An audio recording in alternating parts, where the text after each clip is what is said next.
გურჯაანის რაიონის სოფელ კარდენახში მცხოვრები 6 ოჯახი დახმარებას ითხოვს. ისინი 5 წლის წინ ძლიერი ქარიშხლის დროს დაზიანებულ საერთო საცხოვრებელში ცხოვრობენ. შენობის სახურავი იმდენად დაზიანდა, რომ წვიმის დროს წყალი მათ ოთახებში ჩადის. საერთო საცხოვრებლის მობინადრეები ამბობენ, რომ დახმარებისათვის შესაბამის სამსახურებს არაერთხელ მიმართეს, თუმცა მათი პრობლემით არავინ დაინტერესებულა. 74 წლის ანა მარატაშვილი 15 წელია სოფელ კარდენახის საერთო საცხოვრებელში ცხოვრობს. მარტო ხელმოხუცი ოროთახიანი ბინიდან საცხოვრებლად მხოლოდ ერთს იყენებს. ამბობს, რომ წლების განმავლობაში შენობის დაზიანებული სახურავიდან წვიმის წყალი სამზარეულოსა და საძინებელ ოთახებში ჩადის და საყოფაცხოვრებო ნივთები ნადგურდება. იქრევა ყველაფერი გაუბედურებული, გარეთ ვათენებთ წვიმა როგორც გარეთ ტრაპუები, ლაფი.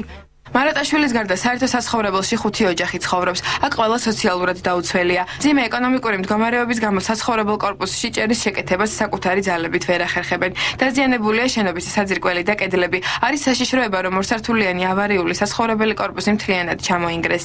ჭერი არის თლაც შესაძლებელი, ხის მასალიდან დაწყებული შიფერამდე. ბინა იყო ყველანაირად კეთილმოწყობილი, მაგრამ ამ წვიმამ და უბედურმა ამინდებმა 10 წელია, სადაც ჩამორეცხეს მთელი კედლები და გურჯაანის გამგეობაში ეხლა მესამე განცხადება უნდა დავწერო. ღვინიაშვილიც იყო მოსული, ისიბაშვილი და ეგენი იყვნენ მოსულები. აქ ნახეს, რომ რამ მდგომარეობაში ეკვირდნენ, რომ გავაკეთებთო.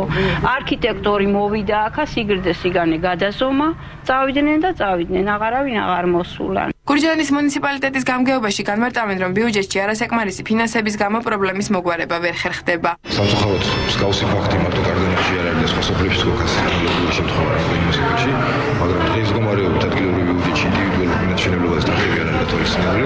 აქედან გამომდინარე ამ ეტაპზე სამწუხაროდ ვერ დაკმაყოფილება გამსხვილების უთხრა. სოფელ კარდენახის საერთო საცხოვრებელში მცხოვრები ოჯახების მდგომარეობა გადაუღებელი წვიმების შემთხვევაში კიდევ უფრო გართულდება.